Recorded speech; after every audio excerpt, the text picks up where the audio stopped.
makes Lieutenant Dan so much more meaningful when he can actually do something positive for somebody else, you know? Yeah, he wasn't a character that just kind of ended right there. Like, he wasn't a character who just had this, you know what I'm saying? Like, it was... No, it wasn't. I realized at a certain point,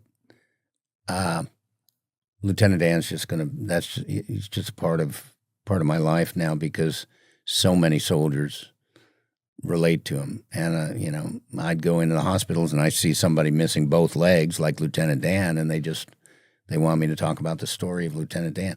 And, you know, the story of Lieutenant Dan is very positive, actually. He goes through dark stuff, but it's a happy ending at the end. And so... Yeah, at the end, did he own a car wash or something? What did he do for a living at the end? No, he's a shrimp guy. Oh, yeah. Sorry. Oh, he bought the boat.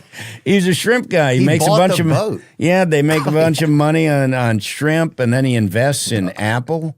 He's like an early investor in Apple, and they both make a gazillion dollars in Apple. And, you know, he's doing well. You look at him. He's married at the end. He's standing up on prosthetic legs, and it's a happy ending. And you pull for a guy like that in a movie, and you want him to be okay. And so many of the other movies that came out, you know, in the late 70s, early 80s, about Vietnam, you know, you always had this feeling that the Vietnam veteran wasn't going to make it. Right. He wasn't going to be okay. Something bad was going to happen to him.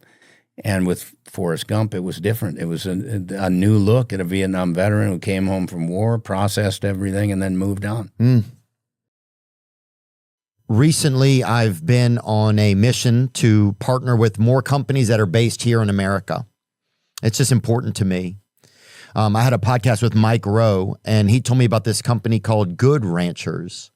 Good Ranchers is unique compared to other meat companies, as all of their meat is born, raised, and harvested here in the USA. I was shocked when I learned that over 85% of beef in the grocery store was from overseas. Good Ranchers is all about transparency and supporting local farms and ranches, and that's why I'm a subscriber. Plus, their meat is top quality. Steaks, chicken, pork, you name it, they do it. Right now, if you go to goodranchers.com and use my code Theo, all new subscribers will get $100 off their first 3 orders. You also get to pick which of their best-selling cuts you want free in every order for life. That's free chicken breasts, free Wagyu burgers, or free bacon in every order for life. Once again, use code Theo for $100 off plus free meat for life for all new subscribers. Seriously, that's Good Rancher's best offer ever.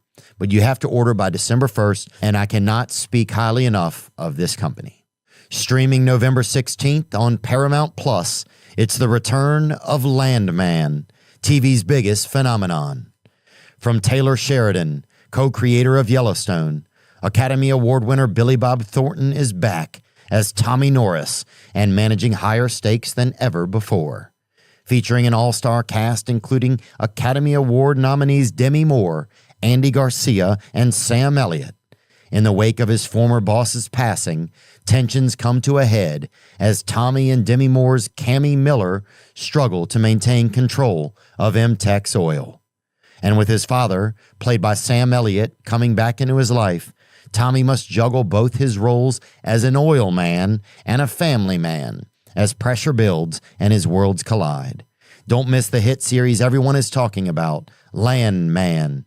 New season streaming November 16th, only on Paramount Plus. We just had Miles Teller was just on the other day, and he and I actually ended up talking about you, which is crazy because I had no idea that you were going to come on. When I first started this, my mom, she's had 2 husbands that served and that passed away, but she was like, I hope you could get Gary Sinise one day on your podcast. Oh. You've been her favorite guest. So and she watches every episode, so she'll be excited. But please give your mom a hug for me. Oh, you bet. Please do. I will give her one. Yeah. We started hugging finally about a year ago. So okay, good. Well, give her 2. It's been a long give her 2. road, but I'll make sure to. That's another podcast you can tell me about. That is. Miles Teller was on, and he was talking about just working with servicemen, and he was talking about just his experience. He had a film called "Thank You for Your Service," I think it was. Mm-hmm. And he said that a lot of times it's like we know how to package these people and get them ready to go off to war, to serve, to be on the front lines to protect our freedoms, but we don't bring them home very well. What do you notice in your experience with a lot of this, with spending time with a lot of these people? Like, what do you think that we can do better as a country and then just as everyday people, if there's any, and I know this isn't judgment, but what do you kind of survey? Haven't had a lot of experience. Well, Miles has a point about that. And we learned a lot during the Iraq and Afghanistan conflicts. I mean, the military, the various branches of the military did start to address that. We need to fight the war on the battlefield, but we have to make sure that we don't leave the war on the battlefield and neglect the war that's going on at home, when our service members return. So we've been involved at the Gary Sinise Foundation in a number of initiatives and a number of programs to address that, coming home, transitioning from the battlefield to home, coming back to your family. There was a movie that I was involved in that I was executive producer on back during the Iraq War called Brothers at War. And it was all about that experience of going off to war and then coming back and kind of reintegrating with the family, and how difficult that can be when you've seen people blown up and seen people go through difficult things. This was a buddy of mine who had two brothers that were serving in Iraq, and he wasn't serving, but he embedded with units over in Iraq, and he made a documentary. His name's Jake Rademacher, and Jake's a buddy of mine. I ended up being an executive producer on this film. And then recently we decided, because there's so many people in the movie that we meet, not just the two brothers, but we meet the people that they're serving with, and we get to know them in that particular film. We started talking, 10 years later after the movie about, like, where are those guys? What happened to everybody that was in that first film? Are they out of the service now? What's their transition out of the service been like? So we've just done, we've got a new movie out now called Brothers After War. And Brothers at War deals with military life, what it's like to go off and serve, come home, then get deployed again, because many of our service members would redeploy multiple times. That could be very tough on the family. Just imagine a child, growing up with mom or dad deploying 10 times over a 12-year period, and they're never home, and the child is growing up. It's very, very difficult. So Brothers After War deals with the transitioning veteran, the person who's come home and now they're out of the service. Most of the people that we meet in Brothers After War that we met in the first movie, Brothers at War, are out of the service. A few of them, Jake's brothers, were just finishing up their service. The Rademachers? The Rademachers, yeah, two brothers. Thank you for your service. So you meet them, and it's a beautiful documentary. I mean, both of them are very beautiful, and we use these movies to help our veterans. We use the first movie.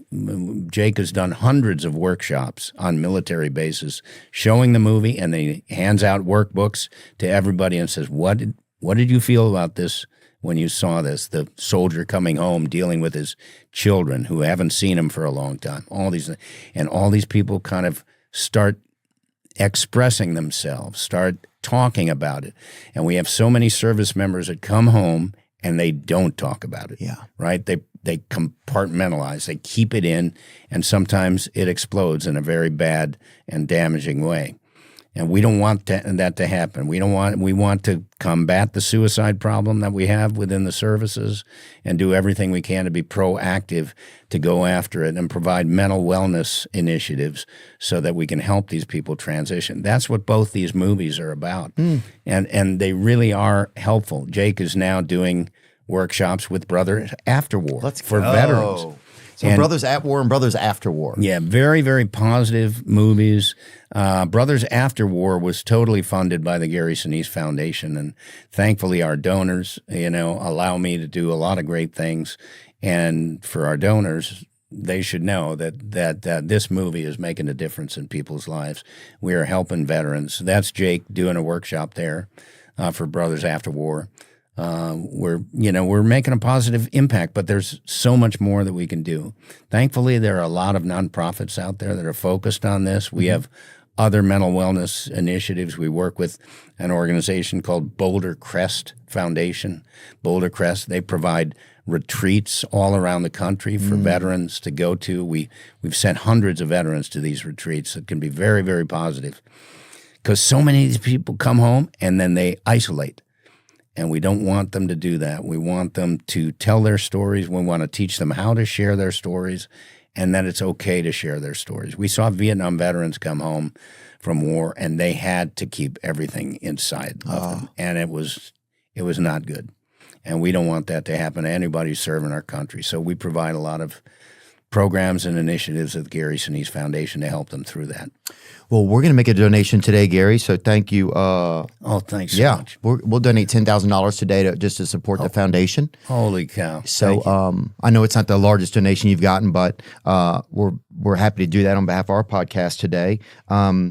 It feels like it's falling upon the private sector to take care of a lot of our servicemen and women. Is that a true feeling, do you think? Or do you think that the government is still doing a good job?